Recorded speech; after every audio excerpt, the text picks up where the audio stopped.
और सबसे पहले बात होगी सीएम विष्णुदेव साय के विदेश दौरे की। सीएम साय के विदेश दौरे का आज चौथा दिन है और जापान में सीएम साय के कई कार्यक्रम हैं। आज ओसाका वर्ल्ड एक्सपो में सीएम शामिल होंगे। छत्तीसगढ़ में निवेश के अवसरों पर चर्चा करेंगे और 10 दिन के विदेश दौरे पर है सीएम विष्णुदेव साय, जिसमें आज उनका चौथा दिन है। 21 अगस्त को विदेश दौरे के लिए रवाना हुए थे सीएम विष्णुदेव साय। 31 अगस्त को सीएम साय विदेश दौरे से वापस लौटने वाले हैं। बतौर सीएम विष्णुदेव साय का ये पहला विदेश दौरा है और बड़ी बात यह है कि इसी दौरे में सीएम जापान और साउथ कोरिया जाने वाले हैं। सबसे पहले सीएम जापान पहुंचे हैं और वहां पर उनका चौथा दिन है। आपको बता दें कि आज और कल CM Vishnudeo Sai Osaka world expo में शामिल होने वाले हैं। छत्तीसगढ़ में निवेश के अवसरों पर चर्चा करेंगे। किस तरह से छत्तीसगढ़ में जो विदेशी निवेशक है वो आए और निवेश करें, इस पर चर्चा होने वाली है। तो जापान में छत्तीसगढ़ की पहचान बना वर्ल्ड एक्सपो 2025। वर्ल्ड एक्सपो में छत्तीसगढ़ की धमाकेदार शुरुआत हुई है। पहले ही दिन छत्तीसगढ़ पवेलियन में खूब भीड़ उमड़ी थी और 22,000 से ज्यादा दर्शकों ने अवलोकन किया है। पवेलियन में छत्तीसगढ़ की संस्कृति पर्यटन का अनूठा संगम देखने को मिला।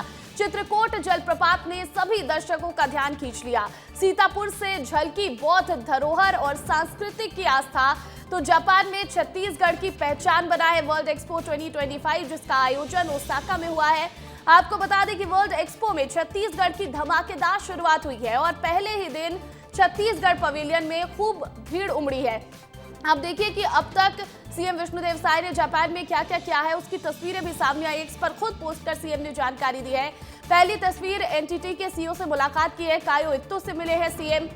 वहीं दूसरी तस्वीर भारतीय राजदूत सीबी जॉर्ज से मुलाकात की तस्वीर है। सीएम ने खुद एक्स पर इस तस्वीर को पोस्ट किया है। तो वहीं जेट्रो यानी कि जापान एक्सटर्नल ट्रेड ऑर्गेनाइजेशन के अधिकारियों, जिनमें नाकाजो काजुया, एंडो यूजी और हारा हारुनोबु शामिल हैं, उनसे बातचीत हुई है।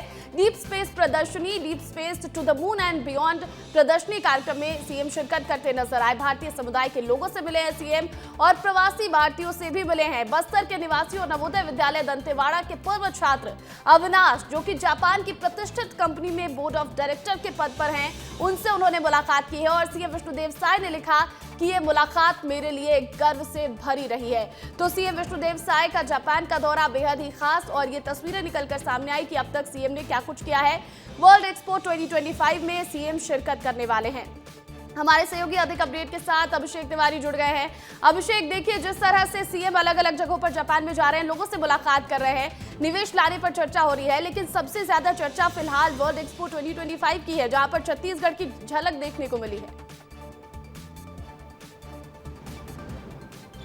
बिल्कुल, देखिए वर्ल्ड एक्सपो 2025 की इसलिए चर्चा हो रही है क्योंकि यहाँ 160 देशों से जो है उद्योगपति आएंगे। 160 देशों से जो प्रतिनिधित्व है उनका वो सामने आएगा और वो लोग अपने देश की चर्चा करेंगे, अपने शहर की चर्चा करेंगे। उसी तरह छत्तीसगढ़, भारत से छत्तीसगढ़ का जो है एक्सपो में इस बार लगा हुआ है और वहाँ पे छत्तीसगढ़ की जो है चर्चा जोरों शोरों से हो रही है। बात करें अगर चित्रकूट वाटरफॉल की, तो उसकी चर्चा हो रही है। जैसे चित्रकूट वाटरफॉल को नाइग्रा फॉल के नाम से भी जाना जाता है, भारत का नाइग्रा फॉल। इसी तरह से अलग अलग चीज़ों पे चर्चा हो रही है। और बात करें खासकर निवेश की, निवेश को लेकर जो है बहुत एक्टिव दिखाई दे रहे हैं। लगातार उद्योगपतियों से मुख्यमंत्री मुलाकात कर रहे हैं। पहले दिन भी उन्होंने एक फर्म से मुलाकात की, फर्म के सीईओ के साथ बैठक की, वहाँ उस पर चर्चा की। आईटी सेक्टर, जो आईटी हब छत्तीसगढ़ को बनाने की बात हो रही है, उस पर चर्चा हुई। तो इस तरह अलग अलग जो है उद्योगपतियों से निवेश पे अभी और चर्चा होगी। अभी 2 दिन का जो है एक्सपो लगातार चलेगा, उसमें अलग अलग उद्योगपतियों से बैठेंगे। बात करें कि 9 जो संगठन शामिल हो रहे हैं अंतर्राष्ट्रीय, उनसे चर्चा करेंगे और इस तरह से छत्तीसगढ़ में पूरा फोकस रहेगा कि निवेश आए, छत्तीसगढ़ का डेवलपमेंट एक और छत्तीसगढ़ में किस तरह से निवेश आए, इस पर भी बात हो रही है, इस पर चर्चा हो रही है। तो वहीं दूसरी ओर नक्सलियों के लिए जाने जाना वाला छत्तीसगढ़ अब पूरे विदेश में, पूरे दुनिया में जो है अपनी अलग पहचान बना रहा है। बहुत शुक्रिया तमाम अपडेट के लिए अभिषेक। और आज कांकेर के दौरे पर रहेंगे डिप्टी सीएम अरुण साव। भानु प्रतापपुर के हाट कोंदल गांव जाएंगे अरुण साव और आदिवासी कन्या आश्रम का लोकार्पण करेंगे। हायर सेकेंडरी स्कूल का भी लोकार्पण करेंगे। कांकेर के नालंदा परिसर का भूमि पूजन करने वाले हैं। तो आज कांकेर के दौरे पर रहेंगे डिप्टी सीएम अरुण साव और भानु प्रतापपुर के हट कोंदल गांव जाएंगे और आदिवासी कन्या आश्रम का लोकार्पण करने वाले हैं। हायर सेकेंडरी स्कूल का भी वहां पर लोकार्पण होगा। डिप्टी सीएम लोकार्पण करते नजर आएंगे। कांकेर के नालंदा परिसर का भी भूमि पूजन करेंगे। इधर रायपुर बीजेपी कार्यालय में शपथ ग्रहण समारोह कार्यक्रम का आयोजन किया गया है। बीजेपी के नवीन पदाधिकारी इसमें शपथ लेंगे। कुशाभाऊ ठाकरे परिसर में कार्यक्रम का आयोजन होगा। बीजेवाईएम प्रदेश अध्यक्ष राहुल टिकरिहा दायित्व लेंगे। महिला मोर्चा अध्यक्ष समेत नए पदाधिकारी इस दौरान शपथ लेने वाले हैं। तो देखिए, रायपुर में बीजेपी कार्यालय में शपथ ग्रहण समारोह आज रखा जाने वाला है। इधर मुंगेली में चंगाई सभा में धर्मांतरण के आरोप लगे हैं। बजरंग दल और वीएचपी के लोगों ने शिकायत दर्ज कराई है। हिंदू संगठनों ने घर में चल रही प्रार्थना सभा को घेरा और पुलिस ने 4 लोगों को मामले में हिरासत में लिया है।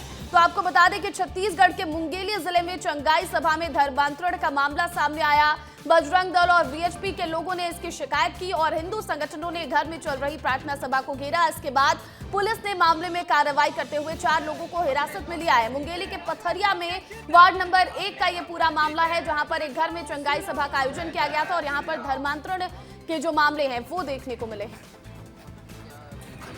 जी, सुप्रीम कोर्ट का सख्त निर्देश है, कोई भी घर में प्रार्थना सभा नहीं होना चाहिए। यदि प्रार्थना सभा हो तो प्रशासन को सूचना होना चाहिए। बिना प्रशासन के सूचना के घर में प्रार्थना सभा आयोजन किया जा रहा था। अपन प्रशासन के साथ गए, प्रशासन की टीम जब पहुंची तो 50 लोग प्रार्थना सभा में शामिल थे और उनको धर्मांतरण के लिए प्रेरित किया जा रहा था। और खबर पर अधिक अपडेट के साथ मोहम्मद अलीम फोन कॉल पर जुड़ गए हैं। अलीम, बताइएगा क्या है पूरा मामला और कैसे इस मामले की जानकारी हिंदू संगठन को लगी है और क्या कार्रवाई देखने को मिली है? जी बिल्कुल, मैं बता दूं, ये जो पूरा मामला है वो मुंगेली जिले के पथरिया थाना का है, जहां पे वार्ड नंबर 1 में एक घर है जहाँ पे रविवार को चंगाई सभा प्रार्थना सभा का जो है वो आयोजन किया जा रहा था, जिसकी सूचना बजरंग दल के कुछ साथियों को लगी है। उनके द्वारा वहां पर का घर का घेराव किया गया और पुलिस प्रशासन को अवगत कराया गया, जिसमें बताया गया कि वो चंगाई सभा में धर्मांतरण का करा रहे थे लोगों को। हालांकि जो क्रिश्चियन समाज के कुछ लोग हैं, बीमारी से ठीक होने के नाम पर या पैसा का प्रलोभन देकर लोगों को धर्मांतरण करने का आरोप भी लगाया है। जी बहुत शुक्रिया अलीम तमाम अपडेट के लिए। तो वहीं इधर नारायणपुर में पुलिस को बड़ी सफलता मिली है। पुलिस ने एक नक्सली को गिरफ्तार किया है और गिरफ्तार नक्सली को जेल भेज दिया गया है। बंदूक, डेटोनेटर और विस्फोटक भी नक्सली के पास से बरामद किए गए हैं। तो छत्तीसगढ़ में लगातार नक्सलियों पर कार्रवाई की जा रही है और नारायणपुर में पुलिस को इसी दौरान एक बड़ी सफलता मिली है। पुलिस ने एक नक्सली को गिरफ्तार किया है और गिरफ्तार नक्सली को जेल भेज दिया गया है। उसके पास से बंदूक, डेटोनेटर और विस्फोटक भी बरामद किए गए हैं। खबर महासमुंद से है, जहां रिश्ते एक बार फिर शर्मसार हुए हैं। मां ने ही अपने बेटे को मौत के घाट उतार दिया है। शराब पीने को लेकर बेटे से विवाद हुआ था। शराब के नशे में घर पहुंचा था बेटा, तो मां ने कुल्हाड़ी से वार कर मौत के घाट उतार दिया है बेटे को। पुलिस ने आरोपी मां को गिरफ्तार कर लिया है। खल्लरी थाना क्षेत्र का यह पूरा मामला बताया जा रहा है। तो महासमुंद में एक बार फिर से रिश्ते को शर्मसार कर देने वाली घटना सामने आई, जहां पर मां ने ही अपने बेटे को कुल्हाड़ी से वार कर मौत के घाट उतार दिया है। बताया जा रहा है कि शराब पीने को लेकर मां और बेटे के बीच विवाद हुआ था। मां ने कुल्हाड़ी से वार किया और बेटे को मौत के घाट उतार दिया। पुलिस ने आरोपी मां को गिरफ्तार भी कर लिया है। खल्लरी थाना क्षेत्र का यह पूरा मामला बताया जा रहा है। इधर छत्तीसगढ़ की राजधानी रायपुर को ट्रैफिक से बड़ी राहत मिलने वाली है। तेलीबांधा चौक पर नया फ्लाईओवर बनने का रास्ता साफ हो चुका है। पीडब्ल्यूडी नहीं, एनएचआई बनाएगा फ्लाईओवर और 24 महीने में ये फ्लाईओवर बनकर तैयार होगा। नामी कंपनियां करेंगी ड्राइंग डिजाइन। वीआईपी तिराहे से अग्रसेन धाम चौक का जाम अब खत्म होगा। रोजाना 30 मिनट तक का समय बच सकेगा। नवा रायपुर और एयरपोर्ट पहुंचना अब लोगों के लिए आसान हो जाएगा। तो छत्तीसगढ़ की राजधानी रायपुर में आए दिन जाम की समस्या देखने को मिलती है और अब इस ट्रैफिक से लोगों को बड़ी राहत मिलने वाली है। तेलीबांधा चौक पर नया फ्लाईओवर बनाने का रास्ता पूरी तरह से साफ हो चुका है। हमारे सहयोगी अभिषेक तिवारी अपडेट के साथ जुड़ गए हैं। अभिषेक, देखिए, रायपुर में आए दिन हम देखते हैं किस तरह से ट्रैफिक की समस्या से लोगों को दो चार होना पड़ता है, लेकिन अब जो ये नया फ्लाईओवर बनेगा, इससे कितना आसान हो जाएगा लोगों को एयरपोर्ट तक पहुंचना, नवा रायपुर तक पहुंचना? बिल्कुल, देखिए, जो तेलीबांधा चौक है ये एक तरह से मुख्य चौक भी है, क्योंकि ये पूरे शहर को, गांव के एरिया को, सबको एक जगह कनेक्ट करता है। आप इधर से टाटीबंध से आरंग की ओर जा सकते हैं या दुर्ग से आरंग की ओर जा सकते हैं या फिर शहर में घुस सकते हैं। पूरा जो है तेलीबाधा चौक जो है एक मुख्य कनेक्शन है, पर वहाँ पे इसी कारण से लगातार जाम भी लगते रहते हैं, क्योंकि NH30 में ये बना हुआ है तो वहाँ पे ट्रक, बड़ी गाड़ियाँ, छोटी गाड़ियाँ सब एक साथ चलती हैं, तो लगातार जाम बना रहता है, जिसके कारण लोगों को दिक्कत परेशानियाँ होती हैं। लेकिन अब इससे राहत मिलेगी, क्योंकि बहुत ही जल्द यहाँ जो फ्लाईओवर का काम है वो शुरू होने वाला है और इसके लिए जो है रास्ता पूरी तरह से साफ है, अनुमति मिल चुकी है, बजट सामने आने वाला है और जल्द ही इसमें काम चालू हो जाएगा। जो इसके लिए है NHAI खुद बनाएगी, 24 महीने में ये तैयार हो जाएगा। साथ ही साथ इसके बाजू में जो अटल पथ का फ्लाईओवर है उससे भी कनेक्टिंग रहेगा, तो इसके कारण जो रेलवे स्टेशन से एयरपोर्ट की दूरी है वो और कम हो जाएगी। बिल्कुल, एक तो दूरी कम हो जाएगी, दूसरी बड़ी बात यह है कि जो ट्रैफिक की समस्या लोगों को आती है आए दिन, उससे राहत मिलती नजर आएगी। बहुत शुक्रिया अभिषेक तमाम अपडेट के लिए। और इधर भारत की सबसे पुरानी नाट्यशाला और प्राचीन रामगढ़ पहाड़ी खतरे में है, जिसे बचाने के लिए छत्तीसगढ़ के पूर्व डिप्टी CM TS सिंहदेव ने मुहिम छेड़ दी है। और आखिर क्या है ये पूरा मामला, आप इस रिपोर्ट में देखिए। ये रामगढ़ के वो पहाड़ है जहाँ त्रेता युग में प्रभु श्री राम और भगवान लक्ष्मण रहे थे। इस खूबसूरत पहाड़ पर राम लक्ष्मण का प्राचीन मंदिर भी है, लेकिन अब ये पहाड़ दरकने लगे हैं और इसकी वजह है कोल माइंस में ब्लास्टिंग, जिससे पूरा पहाड़ हिलने लगा है। ब्लास्टिंग के झटके की वजह से प्राचीन मंदिर भी कांप रहा है, जहां हर साल न सिर्फ छत्तीसगढ़ बल्कि देश के अलग अलग हिस्सों से भक्त आते हैं। यही वजह है कि इस रामगढ़ को बचाने के लिए पूर्व डिप्टी CM TS सिंहदेव ने मुहिम भी शुरू कर दी है। बाबा ने कहा है कि वो पहाड़ को नुकसान होते देखकर चुप नहीं रह सकते। दरारें आ रही हैं, मिट्टी गिर रही है, अभी हमने उसको अगर नहीं रोका तो फिर ये स्थल हमेशा के लिए लोगों से दूर हो जाएगा। लोगों की आस्था, सामाजिक, धार्मिक, पुरातात्विक आस्था का जो ये स्थल है वो हमसे हमेशा के लिए चला जाएगा। पूर्व डिप्टी CM को पुजारी और स्थानीय लोगों का भी साथ मिल रहा है। स्थानीय लोगों का कहना है कि कोल माइंस का एक्सटेंशन नहीं होना चाहिए। आने के समय में जब तक उसको नहीं रोकेंगे तो पत्थर गिर जाएगा ना वो। हाँ, धमाका से, हाँ, मंदिर हिलता है। जहाँ अदानी होल मारता है ना तो मंदिर हिलता है। हाँ, तो दिक्कत हो जाएगा सर। कुछ दिन में अगर रुकावट नहीं होगा तो दिक्कत हो जाएगा। हमारा रामगढ़ जर्जर क्षति होत जाते, जर्जर कर खंडहर हो जाता है, फाटत जाते। और जो है कि वो पेड़ पौधा जो पुराना हमार सदियों पुरखों तक रामगढ़ गढ़ है वो हर लुप्त हो जाही, तो फिर रामगढ़ आवागमन हमला बहुत मुश्किल है। ब्लास्टिंग की वजह से दरक रहे इस पहाड़ को भारत ही नहीं दुनिया की सबसे पहली नाट्यशाला भी माना जाता है। सरगुजा जिले की इस विरासत को संवारने पुरातत्व विभाग भी काम कर रहा है, लेकिन ब्लास्टिंग इस विरासत को खत्म करने में जुटी है। बहरहाल पूर्व डिप्टी CM TS सिंहदेव की मुहिम क्या रंग लाएगी, ये आने वाला वक्त बता देगा। अंबिकापुर से दिलीप जायसवाल की रिपोर्ट। और अब बात मौसम की। छत्तीसगढ़ में एक बार फिर से मॉनसून पूरी तरह से एक्टिव है और आज भी कई जिलों में बारिश के आसार नजर आ रहे हैं। पूरे प्रदेश में तेज बारिश होने की संभावना है, तो बारिश से लोगों को गर्मी से राहत भी मिल रही है। नया लो प्रेशर बनने से बारिश का दौर लगातार जारी है। तो देखिए, छत्तीसगढ़ में एक बार फिर से मॉनसून एक्टिव हो चुका है। आज भी कई जिलों में बारिश के आसार हैं। ऐसा मौसम विभाग का कहना है कि पूरे प्रदेश में तेज बारिश हो सकती है। हालांकि बारिश से लोगों को राहत जरूर मिली है, क्योंकि भीषण गर्मी आए दिन देखने को मिल रही थी और लोग परेशान हो रहे थे, जिससे अब लोगों को राहत मिलती नजर आ रही है। नया लो प्रेशर बना है और इसी वजह से बारिश का दौर छत्तीसगढ़ में देखने को मिल रहा है। इधर जशपुर जिले में 3 दिनों से हो रही झमाझम बारिश से नदी नाले उफान पर हैं। लगातार बारिश से पुल पुलिया और सड़क पर खतरा मंडराने लगा है। बारिश का पानी और डैम का जलस्तर बढ़ने से पानी ओवरफ्लो होकर सड़क पर आ चुका है, जिससे घरजिया बथान तमता शेखपुर मार्ग पूरी तरह से क्षतिग्रस्त होकर बह गया। सड़क बह जाने के कारण मार्ग पर आवागमन बाधित है और इससे आसपास के करीब आधा दर्जन ग्राम पंचायतों और का संपर्क टूट चुका है। ग्रामीणों को अस्पताल, स्कूल समेत आवश्यक कार्यों के लिए भी भारी परेशानी का सामना करना पड़ रहा है। तो वहीं ग्रामीणों ने प्रशासन से जल्द मार्ग की मरम्मत करते हुए पुलिया बनाने की मांग की है, ताकि जनजीवन सामान्य हो सके। यहाँ बारिश के कारण पूरा रोड पूरी तरह से टूट गया है। बहुत बड़ा गड्ढा हो गया है, कहीं आने जाने ही नहीं बन पा रहा है। तो मांग है कि जल्द से जल्द रोड बन जाए, आने जाने के लिए अच्छा से, किसी को कोई परेशानी ना हो। तहसील ऑफिस का हम लोग का मेन काम पड़ता है, तहसील ऑफिस जाने में परेशान हो रहे हैं। यहाँ तक बच्चे लोगों को भी परेशानी जा रहे हैं। स्कूल जाते हैं बच्चे लोग, तो लोग की बहुत दिक्कत जा रही है। बस नहीं चल पा रहा है, बाइक नहीं आ रहा है, आदमी पार भी नहीं हो पा रहा है। हमारा गांव का कोटरा बाहर से घरजाबाद थान में एक ही हाई स्कूल है। हमारे गांव के बच्चे लोग सब हाई स्कूल पढ़ने जाते हैं। उन लोग को पढ़ाई में भी जाने के लिए दिक्कत है, पढ़ने जाने के लिए। रोड टूट गया तो लोग साइकिल में भी जा नहीं सकते हैं, और पैदल जाने से लोग बह जाने की खतरा है, इसलिए लोग आने जाने में बहुत परेशानी है।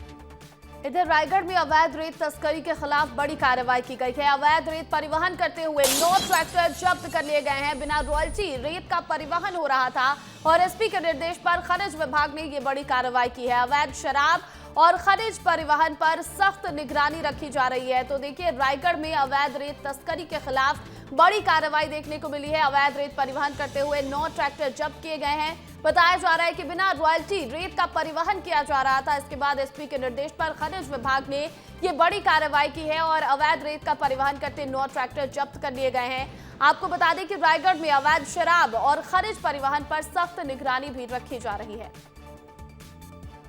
इधर बिलासपुर में सिक्योरिटी के नाम पर 59 लाख की ठगी कर ली गई है। गणेशम सिक्योरिटी के नाम पर 59 लाख रुपए ठग लिए गए हैं। ठगी के 4 आरोपी गिरफ्तार भी कर लिए गए और चिट फंड कंपनी की तर्ज पर यहां ठगी की गई है।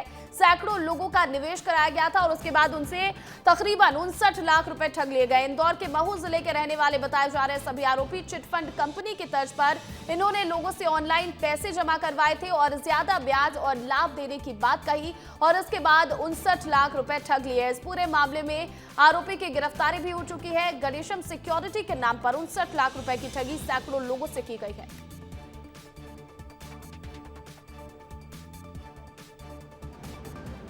इधर खैरागढ़ जिले में आरक्षित केंद्र में पदस्थ आरक्षक सुरेंद्र यादव का नशे में धुत होकर ड्यूटी करने का वीडियो सोशल मीडिया पर जमकर वायरल हो रहा है। शनिवार को इतवारी बाजार में आरक्षक शराब के नशे में लड़खड़ाते कदमों से चलता दिखा और राहगीरों से बहस करता भी नजर आया।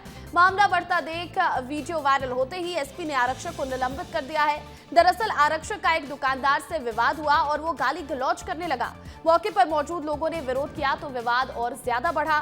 सूचना मिलते ही पुलिस मौके पर पहुंची और आरक्षक को थाने ले जाया गया।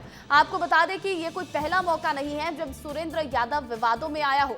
विधानसभा चुनाव के दौरान भी शराब के नशे में चेक पोस्ट पर ड्यूटी करते पकड़ा गया था और तब भी उसे निलंबित किया गया था।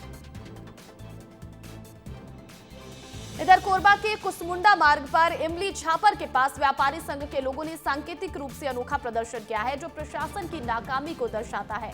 दरअसल काफी लंबे समय से कुसमुंडा से कोरबा मार्ग की सड़क का निर्माण कार्य जारी है, लेकिन अब तक निर्माण कार्य पूरा नहीं हो सका है, बल्कि बारिश की वजह से सड़क की स्थिति और ज्यादा खराब हो चुकी है और इस कारण कुसमुंडा के व्यवसायियों को काफी मुश्किलों का सामना करना पड़ रहा है। व्यवसायी संघ के लोगों ने सांकेतिक रूप से प्रदर्शन करते हुए सड़क में भरे बारिश के पानी से स्नान किया और प्रशासन से सड़क को नहर घोषित करने की मांग कर दी।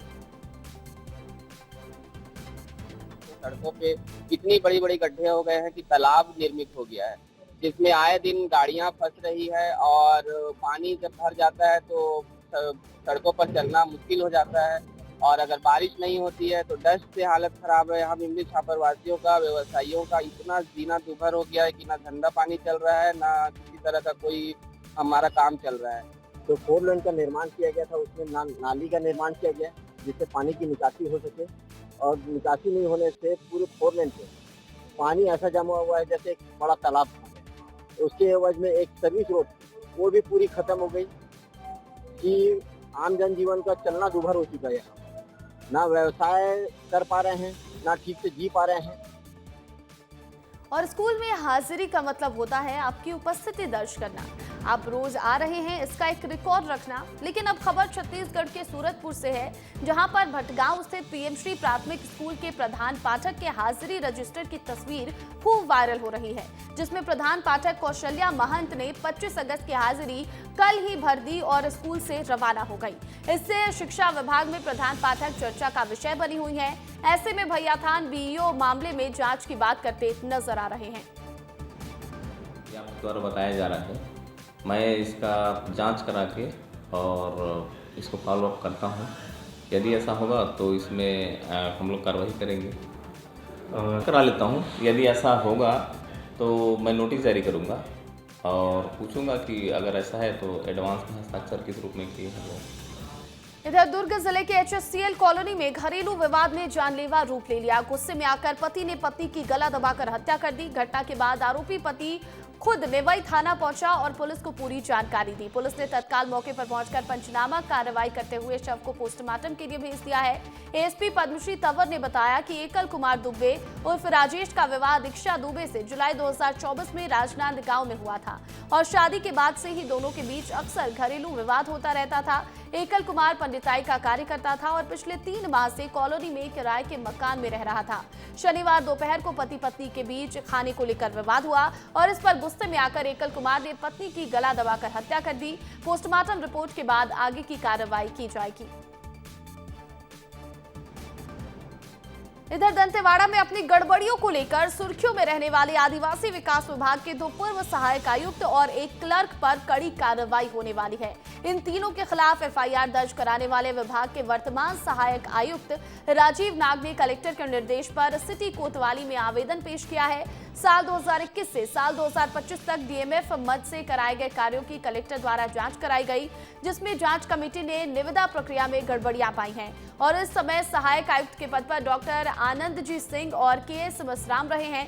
विभाग के क्लर्क संजय कोटोपी द्वारा कूट रचित दस्तावेज तैयार कर निविदा प्रक्रिया निपटाई जाती रही। फिलहाल संजय कोटोपी को सस्पेंड कर दिया गया है। निविदा प्रक्रिया में ये बताया गया है कि प्रकाशन हुआ है, जबकि ओरिजिनल जिस तिथि में प्रकाशन हुआ था वो ऑनलाइन देखा गया तो उसमें वो निविदा नहीं था। तो ये शिकायत अभी प्राप्त हुई है, जिसमें अभी विधिक सलाह लेकर और विभिन्न इसमें पहलुओं का परीक्षण कर इसमें आगे की कार्रवाई की जाएगी। वहीं बलरामपुर जिले के शंकरगढ़ क्षेत्र में आंगनवाड़ी सहायिका भर्ती प्रक्रिया में एक बड़ा फर्जीवाड़ा सामने आया। कलेक्टर को मिली शिकायत के बाद करवाई गई जांच में ये खुलासा हुआ है कि कुछ महिलाओं ने फर्जी अंक सूचियों के सहारे आंगनवाड़ी में नियुक्ति प्राप्त की थी और बतौर सहायिका कार्य भी कर रही थी। शिकायत के आधार पर पुलिस ने चारों महिलाओं के खिलाफ एफआईआर दर्ज कर ली है और तत्परता से कार्रवाई करते हुए उन्हें गिरफ्तार कर जेल भेज दिया गया। गिरफ्तारी के बाद पूछताछ में ये भी सामने आ सकता है कि इसमें और कौन कौन शामिल था। इधर राजधानी रायपुर की पुलिस अब ड्रग्स के खिलाफ पूरी तरह से एक्टिव हो चुकी है और लगातार कार्रवाई करती हुई दिखाई दे रही है। ऐसी ही एक कार्रवाई पुलिस ने कबीर नगर में की, जहां रविवार की तड़के सुबह 5 बजे रायपुर पुलिस 100 से अधिक बल के साथ कबीर नगर में छापेमारी करती है और कबीर नगर से लगातार ड्रग्स की शिकायत और चलन बढ़ने के कारण पुलिस ने यहां पर छापेमारी की। पुलिस की कार्रवाई में उन्हें सफलता भी मिली और उन्होंने कबीर नगर ड्रग्स मामले में एक और पेडलर को 9 ग्राम हेरोइन के साथ गिरफ्तार कर लिया। आपको बता दें कि 20 से अधिक लोगों पर प्रतिबंधात्मक कार्रवाई भी की गई है। पुलिस ने सरकारी नंबर जारी कर लोगों से अपील की कि अगर आपको ड्रग्स के बारे में कोई जानकारी मिलती है तो तुरंत नंबर पर कॉल कर सूचना दें।